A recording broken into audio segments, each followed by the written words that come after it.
Bien, la clase anterior habíamos visto a Comte y a Marx, en la clase anterior, ¿no? Hoy nos toca abordar la filosofía de Friedrich Nietzsche. Entonces, comenzamos. Recuerden que cualquier consulta, cualquier comentario, la pueden hacer activando el micrófono, ¿no? Y luego desactivándolo para que no se acople otros sonidos. O pueden formularla por el chat, ¿no? Aunque ahí tendrían que esperar que yo lea el chat. Bien, entonces comenzamos. Friedrich Nietzsche nace en 1844 y muere en 1900. Es filósofo y filólogo alemán. La filología es la parte lingüística que estudia el origen de las palabras, el origen de las lenguas, ¿no? Recuerden que estudiar una lengua implica comprender su cultura, de ahí la importancia de esta ciencia, la filología. Nietzsche fue filólogo. Es considerado el mayor crítico de la cultura occidental y del cristianismo. La filosofía de Nietzsche es rica en conceptos y muy contradictoria entre sí, ¿no? Entendiendo el concepto de contradictorio no como algo que la desvalora, por el contrario, ¿no? Por estas razones es difícil etiquetarla o enmarcarla dentro de una sola corriente filosófica. Se dice por ello que Nietzsche es vitalista, irracionalista, voluntarista, perspectivista. En términos muy simples, ¿no? La filosofía de Nietzsche es vitalista por su marcado valor a la vida, irracionalista porque considera que la vida es intrínsecamente irracional, voluntarista porque considera que esta irracionalidad es la manifestación de lo que Nietzsche llama voluntad, voluntad de poder, y es perspectivista porque considera que la verdad absoluta no existe, sino que toda verdad lo es debido a una perspectiva o a partir de una perspectiva. Bien, entre las obras más importantes de este autor tenemos Así hablaba Zaratustra y El Anticristo, entre otras, por cierto. Crítica a la cultura occidental. Para Nietzsche, la cultura occidental es una cultura decadente y por lo tanto ha generado hombres decadentes. Recuerden que la cultura occidental es básicamente la cultura en la que nos hemos formado, ¿no? Tú, yo, entre otros, ¿no? Nos hemos formado al modo occidental de pensamiento, ¿no? De actuación, de ciencia, si gustas, ¿no? Nietzsche mismo es consciente de que él es un hombre, ¿no?, formado en la cultura occidental y por lo tanto acepta también y se reconoce como un hombre decadente. ¿Qué significa eso? Lo vamos a ver más adelante. Esta cultura occidental ha creado ficciones, ¿no? Y ha creído que esas ficciones son verdades, ¿no? Entonces, para Nietzsche, recuerda, la verdad no existe, sino en función de cierta perspectiva.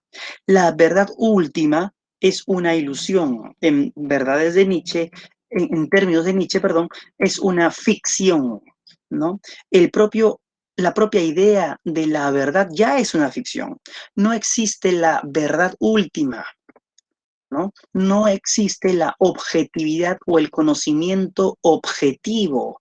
Es otra ficción que la cultura occidental ha creído cierta. No existe el progreso, es decir, la idea de que la sociedad y el espíritu humano van hacia algo mejor, ¿no? Sea a partir de la ciencia, o sea a partir de la espiritualidad, o de la religiosidad, o de la filosofía. No hay progreso humano, ¿no? Es otra ficción, dice Nietzsche, pensar que los hombres son todos iguales ante Dios. Es otra ficción, dice Nietzsche, pensar en que la democracia es el mejor de los sistemas políticos, ¿no? Recuérdese, dice Nietzsche, que la naturaleza es jerárquica. En el mundo natural existe la jerarquía. No hay, pues, igualdad de condiciones en la naturaleza. La democracia, ¿no? El gobierno del pueblo, del demos, fue una invención griega, ¿no? Y creemos que es el mejor de los tipos de gobierno, ¿no? Es un autoengaño, dice Nietzsche, ¿no? Nietzsche sostiene a su vez que es una ficción pensar que el hombre es racional. No, el hombre es un ser natural y la naturaleza es intrínsecamente irracional. Por lo tanto, intrínsecamente el hombre también es irracional. También sostiene Nietzsche que son ficciones el pensar que los valores morales absolutos existen. Es decir, que existe el concepto de bien absoluto, de justicia absoluta, entre otras, ¿no? Los valores morales lo son en función de las culturas y la cultura occidental ha generado valores decadentes y por eso es que ha generado hombres decadentes, ¿no? Entonces, estas y otras ficciones, ¿no? Nos lo hemos creído, dice Nietzsche, como si fueran verdades, ¿no? Entonces, todo esto ya ha caído, ¿no? Desde la perspectiva de Nietzsche, en cierto modo hemos dejado de creer en todo esto. Que lo asumamos, que lo reconozcamos, es otra cosa, ¿no? Todo esto entonces vamos a ver a continuación por qué Nietzsche dice lo que acabamos de listar. Crítica a la cultura occidental.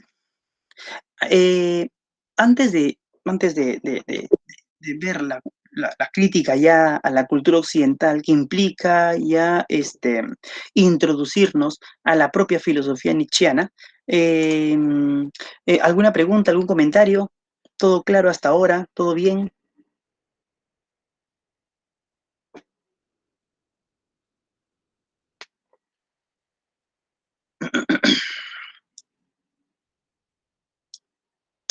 Bien, entonces continuamos. ¿Está ahí, no? Sí, sí, están ahí. Escuché un ruido por ahí. Listo, entonces comencemos.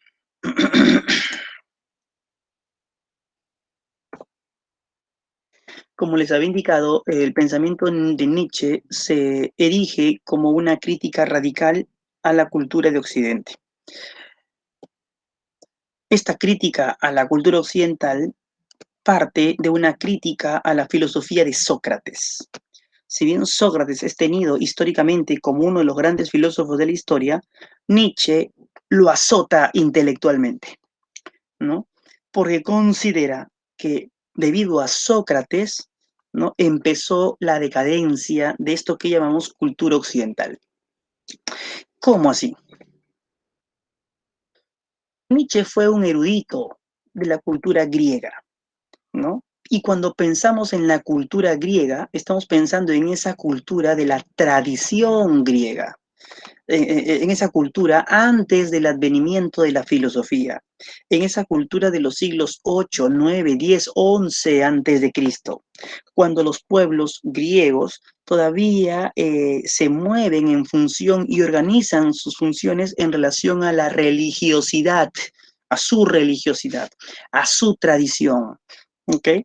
En donde todavía tenían a bien el respeto a textos como la Ilíada y la Odisea, ¿no? Y a los poetas griegos que manifestaban supuestamente, ¿no? La historia de Grecia, ¿no?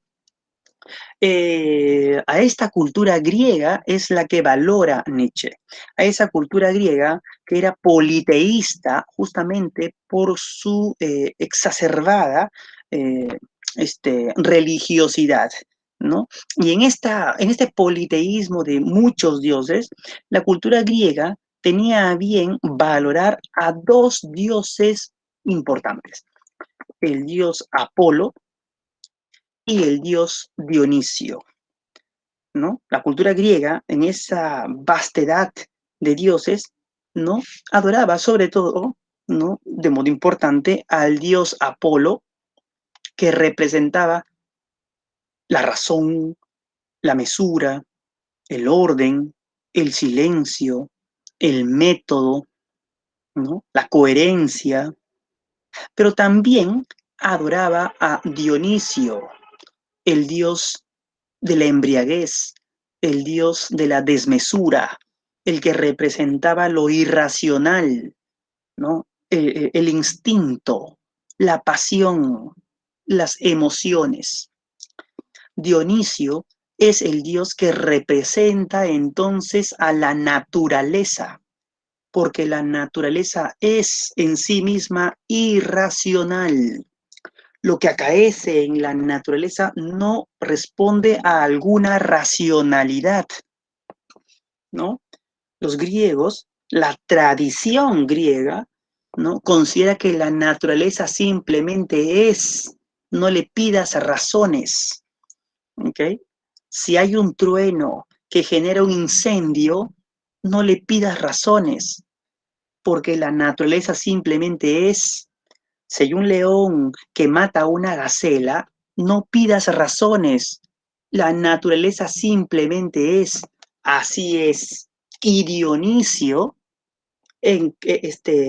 encarna, por decirlo de una manera, esta manifestación de la propia naturaleza. ¿No? Entonces, la vida, ¿no? La vida es, en este sentido, intrínsecamente irracional. Es decir, la vida es dionisíaca. De ahí la importancia de venerar a Dionisio en la cultura griega. No obstante, los griegos, la tradición griega recuerda, era consciente de que el hombre, si bien pertenece a la naturaleza y por lo tanto también el hombre es intrínsecamente irracional, también el hombre posee raciocinio. Este raciocinio surge en el hombre, digamos, para frenar los instintos, las pasiones, las emociones, para frenar eso irracional que eh, constituye también el hombre, ¿no? El hombre entonces, el ser humano, es un ser que se encuentra en esa tensión entre lo racional y lo irracional, entre lo apolíneo y lo dionisíaco, ¿no? Entre la mesura y la pasión o el instinto. Por eso es que los griegos adoraban a los dos dioses. A Apolo, se sabe que lo adoraban en el templo, con el silencio y el rezo del caso, mientras que a Dionisio lo adoraban en las llamadas fiestas dionisíacas, que usualmente se hacían, ¿no? En las montañas, ¿no? Al aire libre, ¿no? En la pradera, ¿no? Y ahí se bebía, porque Dionisio es el dios del vino, y se embriagaban y muchas veces llegaban a la orgía, ¿no? A las fiestas orgiásticas, porque así se veneraba a este dios, porque Dionisio pedía eso, esa era la forma de venerarlo, de adorarlo, ¿no? Todo eso, incluso la sexualidad orgiástica, tenía un fuerte matiz divino, un fuerte matiz religioso, ¿no? No es como nuestra cultura, ¿no? Que considera la sexualidad como algo pecaminoso.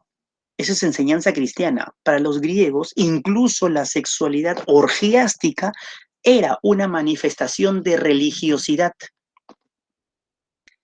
Y esto pues lo encarnaba Dionisio. Entonces los griegos, dice Nietzsche, habían entendido bien en su tradición, en su idiosincrasia, estas dos esferas en las que se mueve el hombre. La esfera racional apolínea y la esfera irracional dionisíaca, teniendo muy en cuenta que el hombre intrínsecamente pertenece a lo dionisíaco junto con la vida y la naturaleza toda. ¿Qué pasó? Cuando aparece Sócrates, sobre todo Sócrates, ¿no? Este trata de entender al hombre, ¿no? Y todo lo que le compete al ser humano, no a partir de lo dionisíaco, sino a partir de lo apolíneo, sesgando, ¿no? Tergiversando, ¿no? Una comprensión del hombre solo a partir de la razón, enseñando que la verdad existe y que existe en el interior del alma humana y que es pasible de alcanzarla a partir de el método del diálogo, ¿no? A partir de la coherencia en el razonamiento, a partir de la limpieza en la inducción racional, ¿no? Entonces, la comprensión del hombre que inicia Sócrates es una comprensión apolínea, racional. ¿Y dónde deja Sócrates la parte irracional, dionisíaca del hombre? ¿No? Queda relegada, totalmente relegada. Ya la propia comprensión o el propio entendimiento de que existe la verdad absoluta ya es una posición apolínea, sesgada. Una posición dionisíaca jamás podría comprender a la verdad como absoluta, pero una posición apolínea, ¿no? Desde la interpretación socrática, entonces ya comprende a la verdad absoluta. Por eso Nietzsche le reclama a Sócrates el haber actuado como un antigriego. Es más, lo dice Nietzsche, ¿no? Sócrates es un antigriego. Habrá nacido en Grecia, pero espíritu griego ya no tiene. Y Sócrates, importante en la historia y la filosofía, va a influir notablemente en Platón.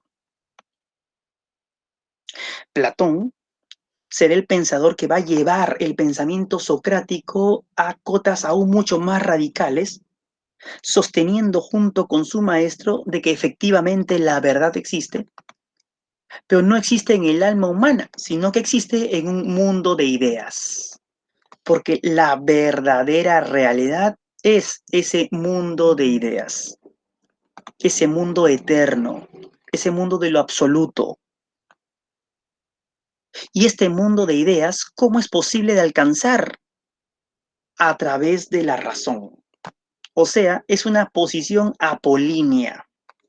Platón lleva, ¿no?, la posición apolínea a extremos. Y Platón va a influenciar notablemente en el cristianismo. Es más, Nietzsche va a decir que el cristianismo es un platonismo para la plebe. Esos son términos de Nietzsche. El cristianismo es un platonismo para el pueblo, ¿no? Porque la filosofía de Platón, mundo de ideas, dualismo y ese tipo de cosas, era una filosofía compleja. En cambio, la creencia cristiana, que recoge lo esencial del pensamiento platónico, será comprendido por el pueblo. Y por eso el pueblo, Nietzsche le llama la plebe de manera peyorativa, ¿no?, va a quedar convencido de ese cristianismo platonizado. Porque como nosotros ya hemos comprendido, el cristianismo que ha llegado hasta nosotros y que y conforma parte importante de lo que llamamos cultura occidental, es un cristianismo platonizado, ¿no? Es la elaboración de los padres de la iglesia, ¿no?, que tuvieron fuerte influencia del platonismo. Y el cristianismo va a hablar de la verdad. ¿Y la verdad cuál es? Dios. ¿Dónde está la verdad? En el reino de Dios. ¿Dónde queda el reino de Dios? Tras la muerte. Por lo tanto, el cristianismo va a desvalorizar esta vida para pretender valorizar la que está tras la muerte, ¿no? El cristianismo va a su vez a valorar el sufrimiento y no la felicidad.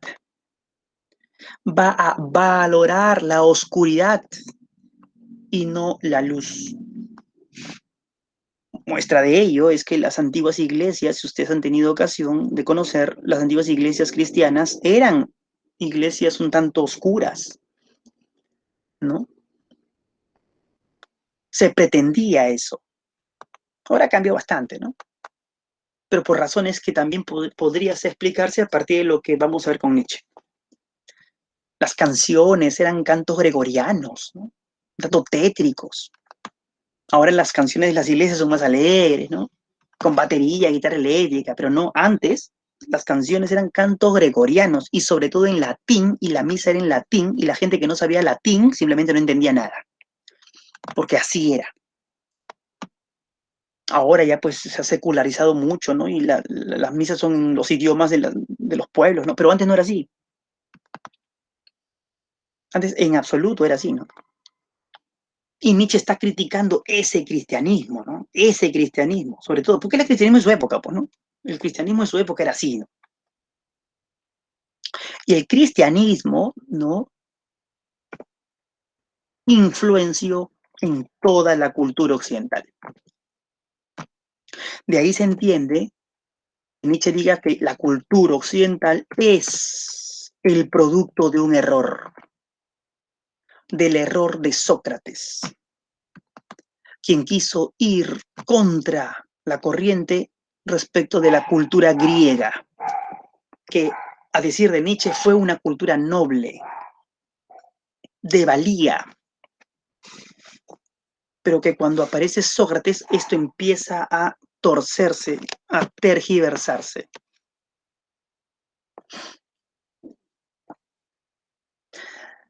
Nietzsche además critica al cristianismo. Para él, el cristianismo ha negado valor a la vida, a esta vida, y le ha dado valor a la vida tras la muerte. Le ha quitado valor a la vida mundana, a la vida de este mundo, y le ha dotado de valor a una vida tras la muerte cuya existencia no tiene garantías.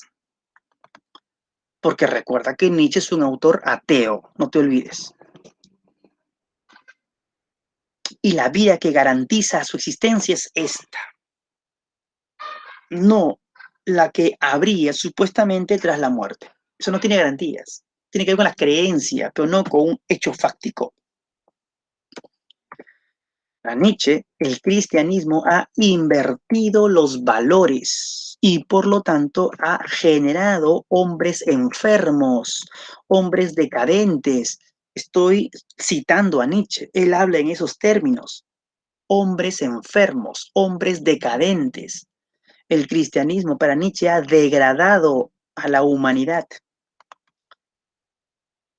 ¿no? Eh, es la obra de Nietzsche, El Anticristo, por ejemplo, es una obra muy radical en sus términos. No sé si ustedes han tenido la ocasión de leer, ¿no? Es una obra pequeña en realidad, ¿no? Y en la parte final, por ejemplo, dice una cosa así como esto, ¿ya? Dice, yo condeno el cristianismo, dice. Yo levanto contra la iglesia cristiana una terrible acusación, la más terrible que jamás acusador alguno ha tenido en su boca. Ella es para mí la más grande de todas las abominaciones imaginables. Ella ha creado la última de las corrupciones posibles. Nada ha dejado la iglesia cristiana de manchar con su corrupción, etcétera, etcétera, etcétera, ¿no? Entonces, este texto es duro, el anticristo. Hay que leerlo con cuidado, ¿no? Uno puede tergiversar ciertas cosas, ¿no? ¿No? Nietzsche sentía un cierto aprecio, respeto o cierta consideración, o en todo caso, pues, este, eh, eh, no despreciaba a Jesús. Nietzsche a quien desprecia, y lo dice en su obra, es a San Pablo, pero a Jesús no.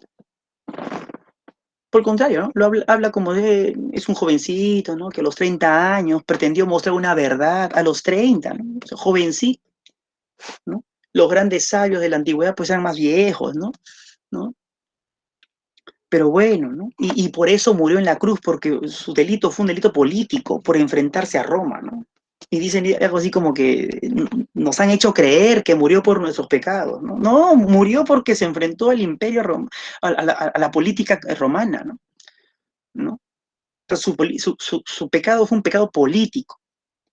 Son interpretaciones, por cierto. Nietzsche lo ve así. Ahora, todo esto que ha negado el valor a la vida, que ha invertido los valores, que ha degradado al hombre, hay que explicarlo. Todavía no hemos explicado nada. Les había indicado que Nietzsche es un filólogo. El filólogo estudia el origen de las lenguas, ¿no? Nietzsche, en su obra Genealogía de la moral, se detiene y analiza el concepto bueno. ¿Qué significa ser bueno? ¿Qué significó ser bueno? Y se da cuenta Nietzsche que ha habido a lo largo de la historia dos tipos de moral. La moral de amos y la moral de esclavos. La moral son esos distintos preceptos o enseñanzas que pretenden configurar al hombre bueno.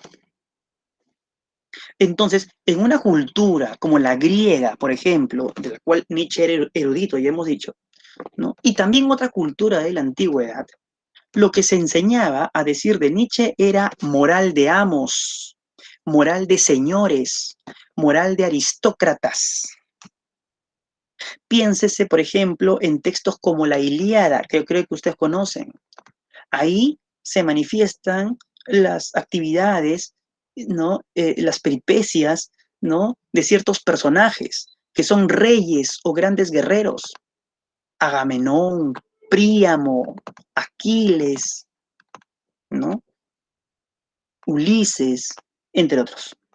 Héctor, entre otros. Todos grandes guerreros, reyes de sus ciudades, que están liderando la batalla. Ellos no están atrás de su ejército, ellos están adelante de su ejército, guiando a su ejército, sintiéndose orgullosos de lo que son, manifestando valentía ante la guerra, fortaleza, y no se amilanaban ante el peligro ni ante la tristeza. Ellos eran los hombres buenos en la antigüedad, aquellos que manifestaban orgullo, aquellos que manifestaban liderazgo, aquellos que manifestaban fortaleza, porque los buenos son el ejemplo a seguir. Y los niños y jóvenes griegos querían ser como Ulises, querían ser como Héctor, querían ser como Aquiles, que las historias contaban. Porque lo que es bueno sirve de ejemplo. Y la moral de la antigüedad manifestaba eso. Cuentan que Alejandro Magno, ¿no? Cuando se enteró de que un soldado suyo iba a ser padre por primera vez, se le acercó y le dijo: te felicito, me he enterado que vas a ser padre por primera vez. Te voy a dar un buen consejo. Tómame como ejemplo para educar a tu hijo. Tómame como ejemplo. Yo, Alejandro Magno, el mejor de todos los hombres, ¿no? A quien sigue o quiere emular todo ser humano en la tierra. Recuerda que Alejandro Magno se convirtió en emperador de un extensísimo imperio o territorio a los 30 años, jovencito. Dentro de la moral griega, Alejandro era el mejor de todos los hombres. Y si alguien me dice que tome a Alejandro como ejemplo para criar a mi hijo, entonces yo lo tomaría como un buen consejo. Alejandro Magno, sabiendo eso, entonces él mismo dice, pues no, tómame como ejemplo. Orgullo. Alejandro Magno sabe lo que vale. Créanme que cuando yo leí esta anécdota, bueno, dibujé una pequeña sonrisa en mis labios, ¿no? Como creo que de repente también uno, cualquiera, ¿no? ¿Por qué? ¿Por qué? Porque nosotros, diría Nietzsche, estamos formados no en una moral de amos, sino estamos formados en una moral de esclavos, porque esa es la moral de la cultura occidental. La moral de la cultura occidental es la moral cristiana, que Nietzsche llama moral de esclavos.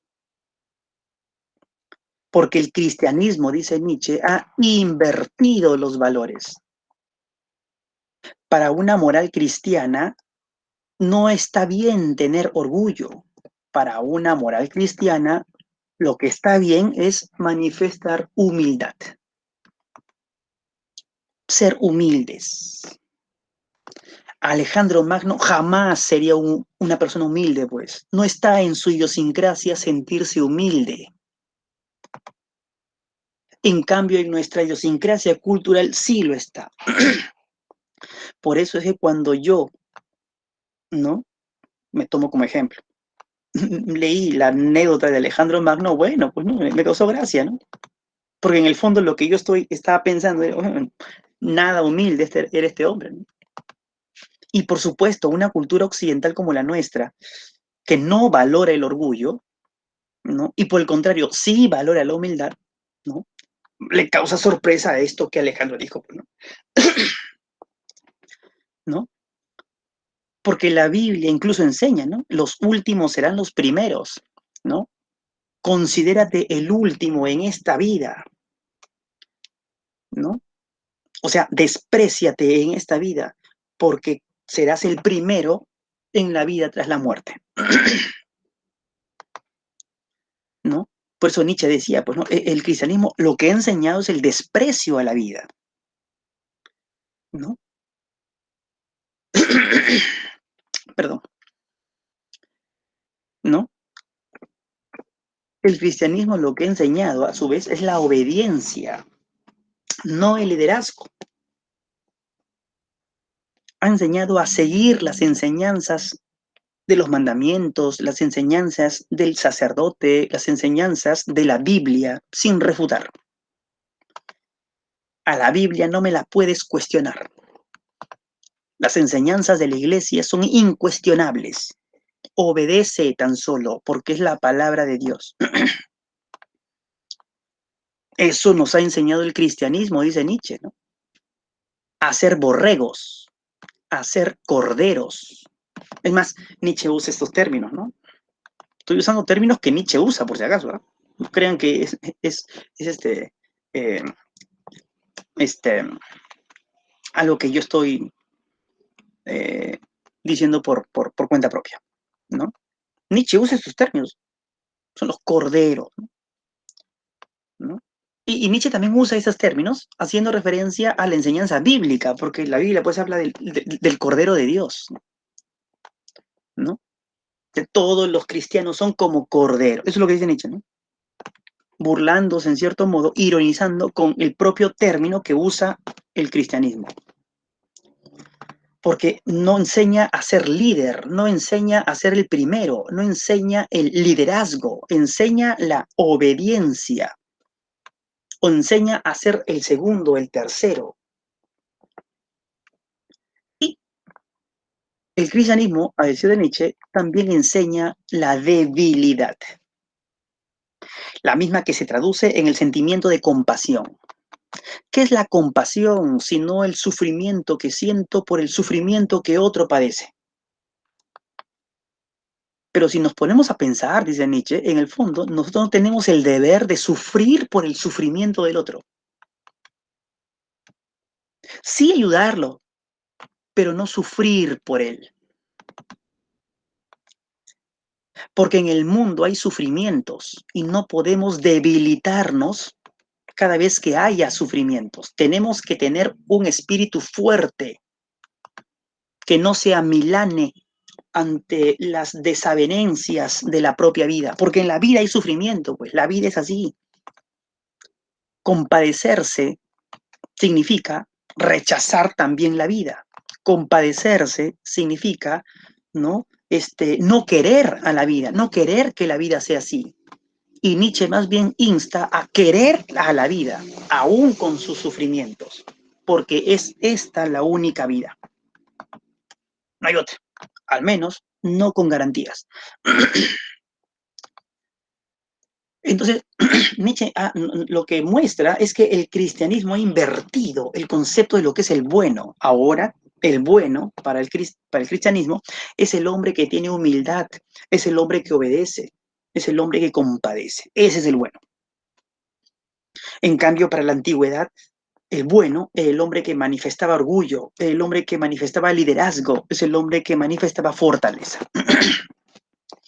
Máxime, si cuando en el siglo XIX Charles Darwin formula su teoría de la evolución, ¿no? En la que Nietzsche interpreta como aquella que dice que en la naturaleza sobrevive el más fuerte. Y dentro de estas dos morales, la moral de amo y la moral de esclavos, ¿cuál es la que forma seres fuertes? Nietzsche lo tiene bien clarito, la moral de amos. Porque en la naturaleza el débil sucumbe. La naturaleza es implacable, porque la naturaleza es irracional, pues, ¿no? Entonces, a la naturaleza pues no le interesa que el ser sea humilde, obediente o débil, le interesa que tenga fuerza, que se enfrente al peligro, ¿no? Por eso es que tomando este modelo, digamos, Nietzsche entonces nos va a empezar a hablar del superhombre. ¿Quién es el superhombre? El superhombre es aquel que acepta la voluntad de poder. La voluntad de poder es una fuerza irracional propia de la naturaleza que mueve a los seres. Que mueve a los seres. Todo ser de la naturaleza manifiesta esa voluntad de poder. Es una fuerza irracional, intrínseca a la vida. Por eso es que la postura nietzscheana en este sentido se conoce como irracionalismo. Ojo, no porque la filosofía de Nietzsche sea irracional, en el sentido de que es incoherente, en el sentido de que no vale. No, sino porque la filosofía de Nietzsche sostiene de que la esencia de todo cuanto existe es irracional. Por eso es un irracionalismo. La voluntad de poder del ser humano insta a crear nuevos valores al margen del cristianismo. Por eso se insta a otra inversión de valores. Si el cristianismo invirtió los valores de la antigüedad, el superhombre o los superhombres invertirán los valores cristianos para volver a esos valores del orgullo, del liderazgo, de la fortaleza, entre otros. El superhombre es aquel que acepta la muerte de Dios. La frase Dios ha muerto es una frase que se inscribe dentro de la filosofía nietzscheana y ha sido interpretada de muchas maneras. Y en algunos casos hasta mal interpretada. Una de las más conocidas malinterpretaciones es que Nietzsche estaría haciendo referencia a la divinidad, a Dios. En realidad, Nietzsche, repito, es ateo. Para Nietzsche, Dios no existe ni nunca ha existido. La frase Dios ha muerto no significa que Dios antes vivía, pues, ¿no? Es un absurdo. La frase Dios ha muerto es una metáfora.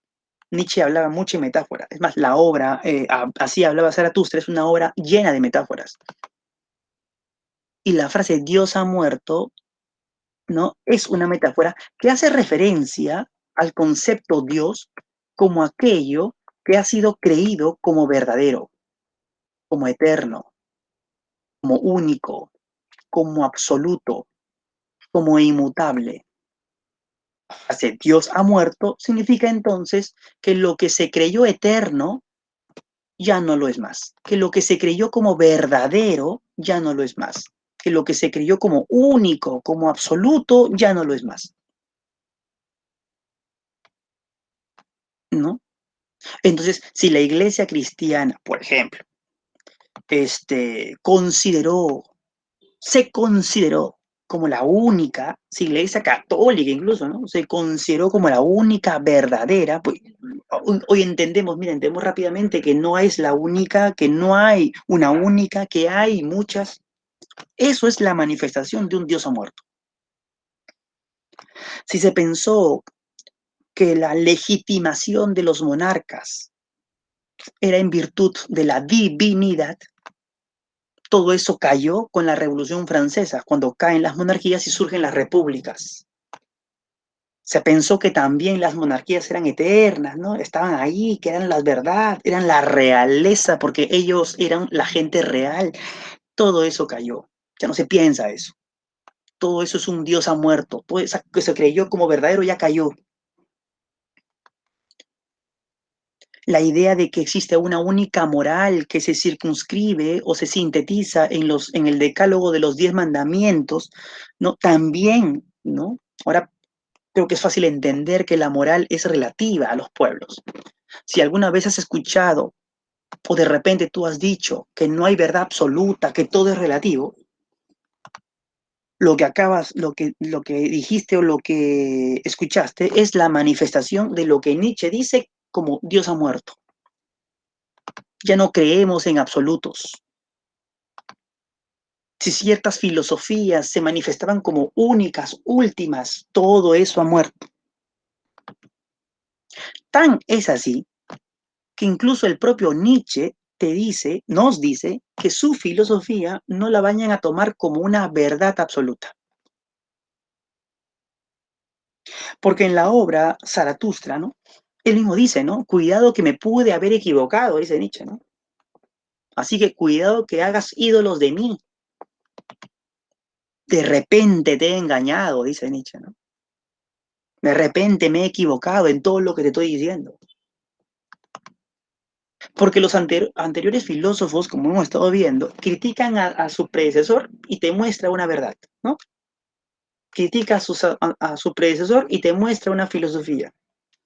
Nietzsche critica a sus predecesores, pero no te deja nada.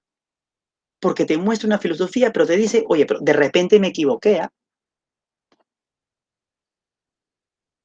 ¿no? Por eso es que Nietzsche afirma que que estamos en una época de nihilismo. Nietzsche dice, ¿no?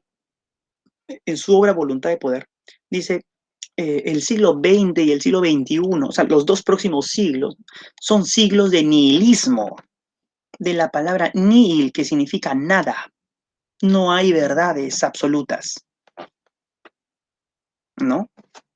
Y es un terrible problema para los seres humanos, porque si no hay verdades absolutas, ¿cómo nos guiamos?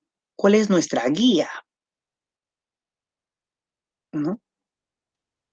Por eso, ¿y quién mató esas verdades absolutas? La mató el propio ser humano. Por eso Nietzsche dice, ¿no? Dios ha muerto, ¿no? El hombre lo ha matado. Las verdades eternas han muerto. El hombre lo ha matado. Eso más o menos es la interpretación. La palabra Dios ha muerto entonces no es una mera frase atea, más que una mera frase atea. Implica muchas cosas. Implica ese nihilismo que el superhombre acepta, por cierto. Justamente porque no hay nada absoluto, es que el superhombre va a crear valores sabiendo que no son valores absolutos.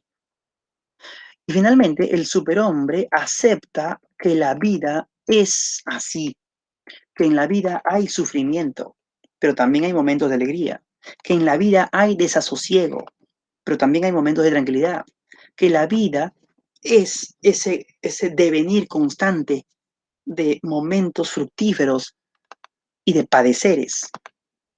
Así es la vida. Amémosla, dice Nietzsche, así como es.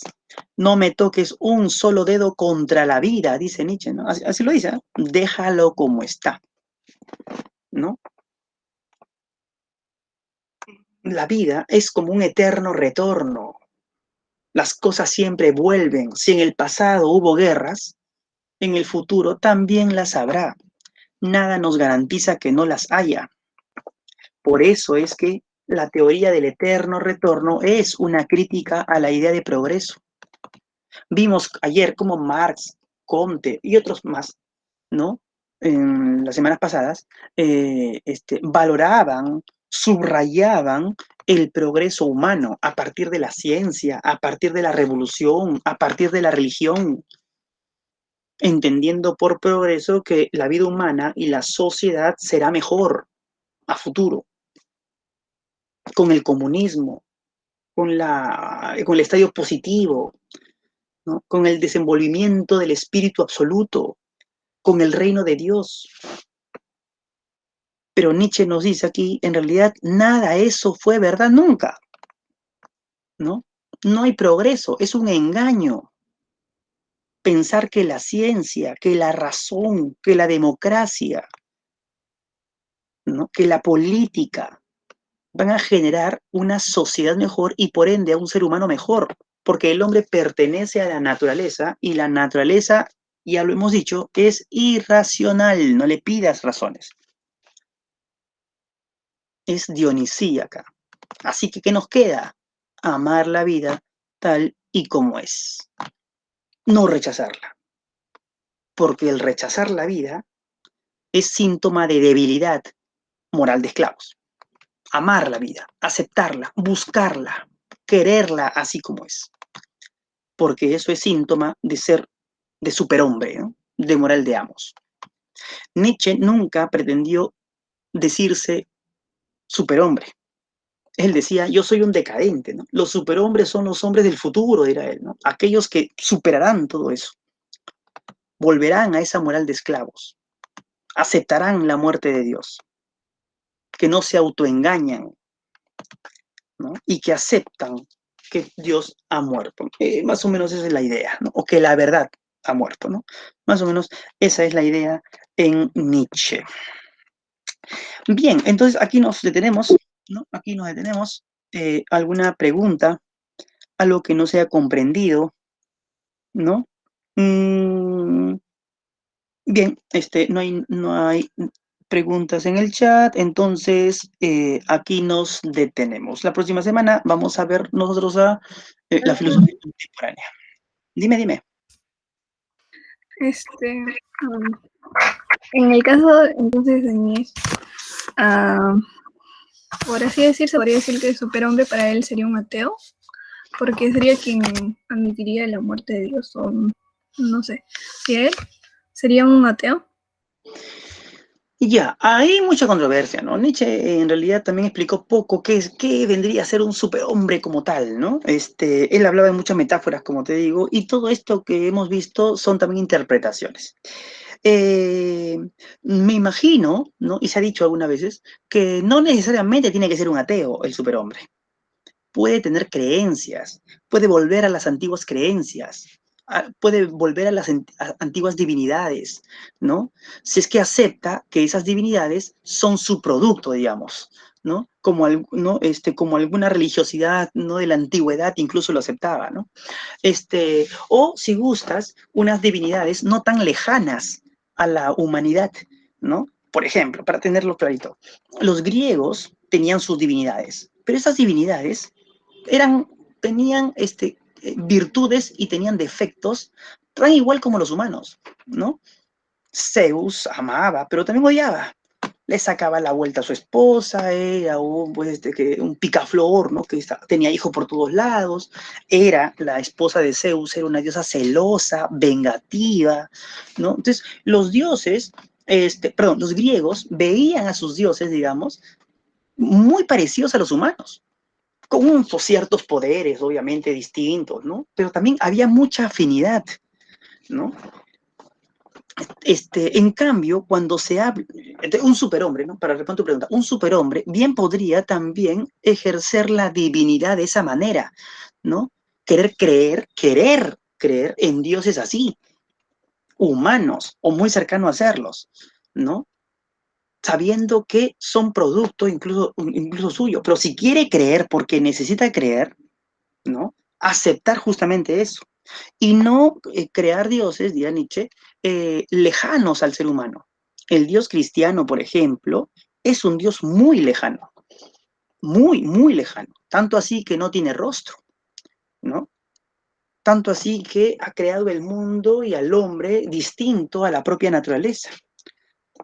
Tanto así que creó, si han leído la Biblia, ustedes sabrán que en la Biblia, en los primeros versículos, dice algo así como que Dios creó al hombre para que señoree por sobre los demás animales. Es decir, para que sea el señor de los animales. En la Biblia, ahí marca la distancia, ¿no? El hombre es un ser producto de la divinidad, hecho a imagen y semejanza divina, y los animales no. ¿No? En la Biblia está, ojo, en la Biblia está, ¿no? Una cosa tan distinta al hinduismo, por ejemplo. Para el hinduismo, ¿no? El hombre y los animales tienen el mismo valor, tanto que el hinduismo proclama el vegetarianismo para no hacer sufrir a los animales, ¿no? Y tantas cosas que tiene el hinduismo, ¿no? En ese sentido, el hinduismo, a decir de Nietzsche, tiene más valor que el cristianismo, porque le da un valor a la propia naturaleza y a los propios animales. El cristianismo nunca enseñó a amar los animales. Ustedes tienen a bien informarse, el cristianismo nunca enseñó a amar a los animales, jamás, porque los animales son como seres de segundo orden, digamos, ¿no?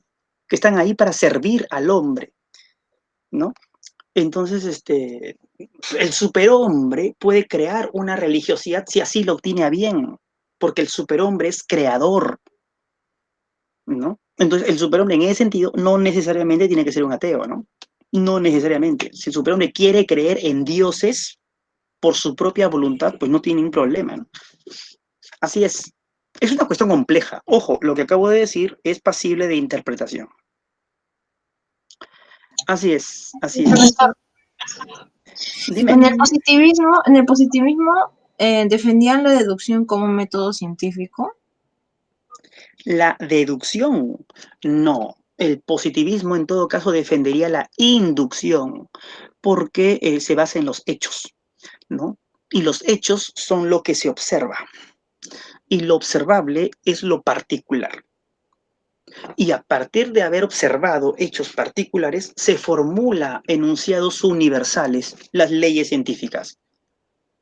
La inducción es el proceso que va de lo particular a lo universal. Por lo tanto, el positivismo kantiano defendería más la inducción en realidad, no la deducción. Profesor, entonces acá hay una pregunta y acá en otra dice rechazó toda metafísica, pero la que ¿Qué no pregunta es? la que no correspondería sería rechazó toda metafísica o defendió la deducción como método científico, parte del positivismo. ¿Qué pregunta es? Sí. Es una pregunta de examen.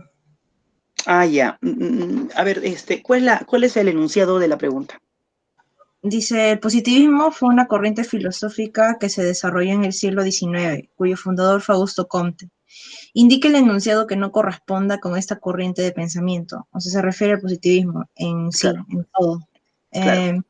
Entonces considero como real el mundo de los hechos, rechazó Correcto, toda metafísica, correcto, confió en el progreso humano, correcto, valoró la ciencia experimental, defendió la correcto. deducción como método científico. Esa es la clave. ¿Cuál? Claro, esa es la A clave. ver, Eso no es positivismo, pues, ¿no? El positivismo claro. defiende la inducción. Pero en la parte de Augusto Comte, cuando propone la ley de los 3 estadios, ahí el pensamiento dice que se desarrollaba mediante un método metafísico. Ahí no estaría Eh, repasándolo, entonces. Esa parte como que no. no. La ley de los 3 estadios lo que te dice es que el desarrollo del pensamiento humano ha evolucionado a partir de 3 momentos, 3 escalones. El teológico, que se basa en la fe, el metafísico, que se basa en la razón, y el positivo o científico, que se basa en la observación o experimentación, ¿no? Eso es lo que te dice, ¿no?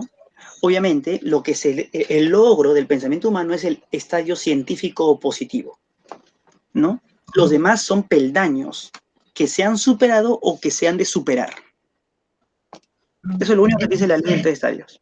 Entonces, no rechazarían la metafísica, entonces.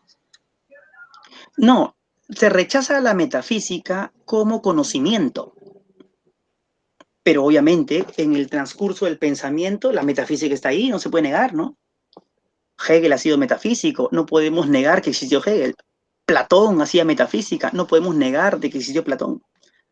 El rechazo a la metafísica significa de que lo que hizo Platón no es ciencia, pues. Eso es el rechazo a la metafísica. Lo que hizo Hegel no es ciencia, pues. La religión no es ciencia, pues. Eso es rechazo a la metafísica. Ahí profesor. Gracias. Listo. Bien, entonces, dime. Sobre el tema de por qué Nietzsche, por así tenía un resentimiento contra Sócrates, más que nada porque cambió todo sobre la cultura griega. Si, por ejemplo, la cultura griega de cierta manera, él la cambió totalmente porque también vi sobre un tema, bueno, escuché sobre un tema de que los griegos cuidaban su mente y cuidaban su alma. Bueno, su cuerpo y alma, ¿no? Ya. Sí. Entonces, por eso en muchas de las esculturas normalmente no se veía a una persona gordita o algo así. Entonces, más que nada se la veía bien tratada y Sócrates fue todo lo contrario porque no se le veía así, no era como el resto, sino que más que nada le daba como prioridad al alma. Uh-huh. Sí, Entonces, por eso, podría interpretarse de ese modo y seguramente que sí, ¿no? En la cultura griega, una de sus características era que cultivaba, es verdad, el intelecto, pero también cultivaba el cuerpo. Platón mismo era una persona, pues, cuando joven, musculosa, ¿no?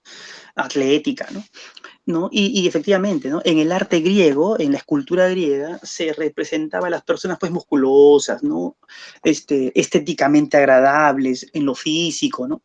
Y eso es una manifestación pues de una cultura que aprecia el físico, ¿no? Aprecia el cuerpo, ¿no? Cuando aparece Sócrates, ¿no? Este pensador, ¿no? Y esta es interpretación a partir de lo que acabas de decir y tomando en cuenta el pensamiento de Nietzsche, ¿no? Cuando aparece Sócrates, pues, este autor valora el alma, ¿no? Valora el alma, ¿no? El cuerpo pertenece a la naturaleza, ¿no? Es parte de la naturaleza, y le da poca importancia, ¿no? El estudio es el estudio del alma, ¿no? Los presocráticos estudiaban la fisis, la naturaleza, ¿no? Pero a Sócrates no le interesa estudiar la fisis. A Sócrates le interesa estudiar el alma. ¿Por qué? Porque en el alma, según Sócrates, ahí está la verdad, ¿no? Entonces, ya hay un relego de lo físico y a partir de lo que me dices, del cuerpo, ¿no? Y esto pasa por Platón, esto pasa por el cristianismo, ¿no? Que también es prácticamente lo mismo, y bueno, y hemos llegado hasta nuestra cultura, que seguramente tú has escuchado, yo he escuchado muchas veces, que lo más importante es el alma, ¿no? Cuando le preguntan a alguien, ¿a ti qué te interesa de una persona, ¿no? Su alma o su cuerpo, ¿no? El alma, ¿no? Su inteligencia, ¿no? Sus valores, todo eso es el alma, pues, ¿no? Digamos, ¿no? Que sea una buena persona, ¿no? No me interesa mucho su cuerpo, bueno, que sea bonito, de repente yo escuchaba en televisión cuando preguntan, bueno, que tenga su formita, ¿no? Pero más importante es que sea trabajador, ¿no? Que sea honesto, eso es el alma, pues, ¿no? Eso es el alma, ¿no? Los griegos dirían, oye, todo eso está muy bien, ¿no? Pero también lo estético, te dirían los griegos, ¿no? También lo estético. Y efectivamente, ¿no? Sócrates era una persona gordita, bajita, narigona, con ojos saltones, cuentan que era bastante feo. Cuentan que era bastante feo.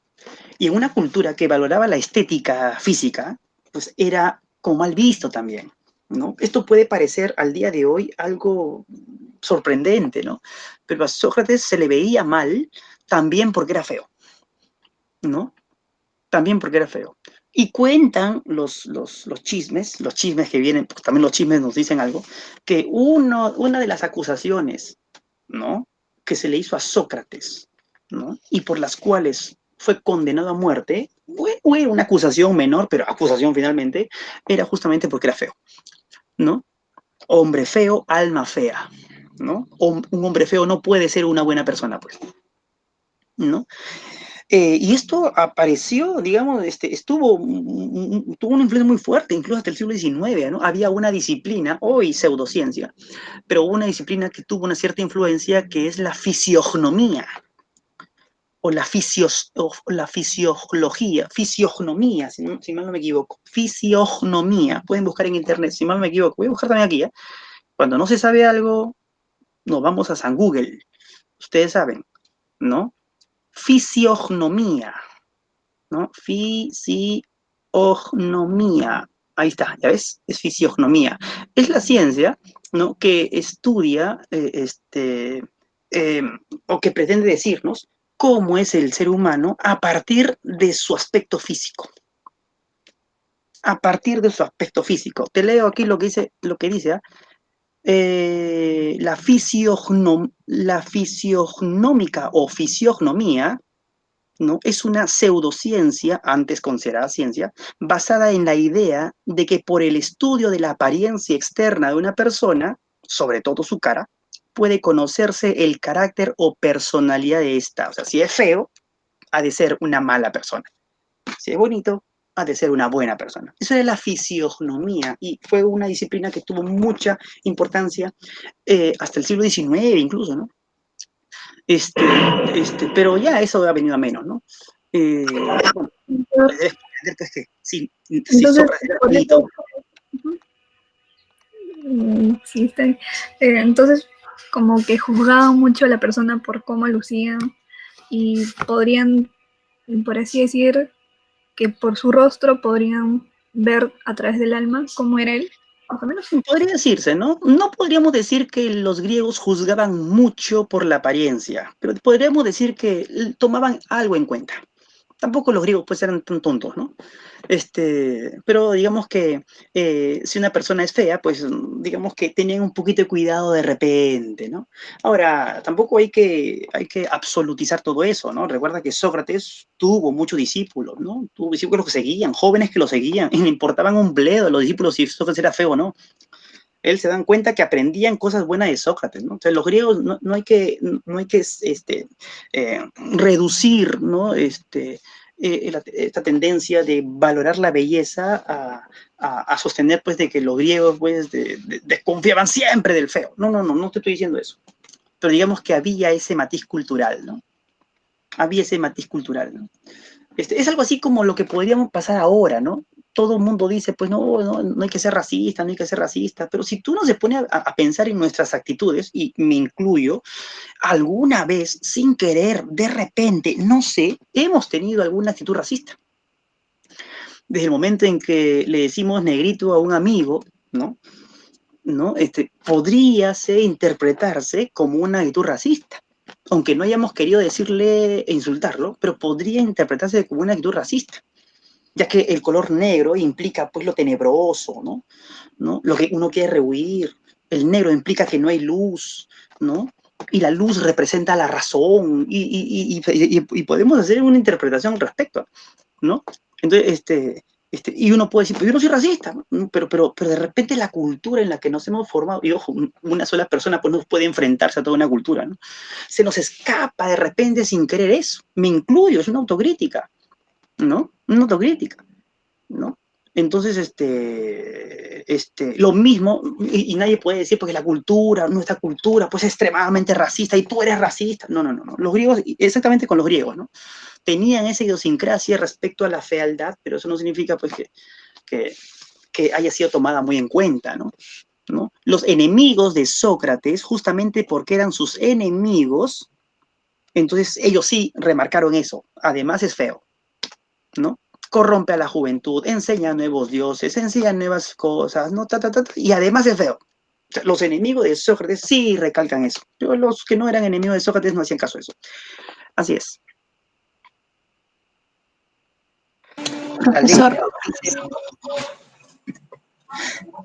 Profesor, Dime. profesor, en la teoría marxista, ¿en dónde se encontraría la alienación del hombre? ¿En el sistema capitalista o en el comunista? No, en el capitalista. En el comunismo ya se desalinea el hombre, ¿no? Deja de haber alienación. El hombre vuelve a considerarse ser humano, hombre, ¿no? En el comunismo, según Marx, el espíritu humano vuelve a ser justamente eso, humano, ¿no? Y no una mera mercancía. Entonces, ¿alineación es igual que enajenación? ¿O Sí, es...? es lo mismo, es lo mismo, es lo mismo. Ah, ya. Alienación, enajenación, es lo mismo. Es cuestión de traducción, Gracias. tan solo. Así es. Alexia dice, eran muy superficiales por lo visto. Los griegos, bueno, no tanto. Yo creo que los griegos inventaron la filosofía, inventaron la ciencia, ¿no? Desarrollaron un exquisito arte, ¿no? La cultura que nos alberga surge de la cultura griega. Tan superficiales no son, pero también tenía pues sus cosas, ¿no? Así es. Bueno, aquí nos quedamos entonces. Creo que, espero que haya sido una clase fructífera. Son filósofos, tanto Comte, Marx y Nietzsche, que entra conversación y debate, pero el tiempo apremia. Nos vemos entonces, ¿no? Nos vemos la próxima semana. Hasta luego, hasta luego. Chau, chau. Dejo de grabar.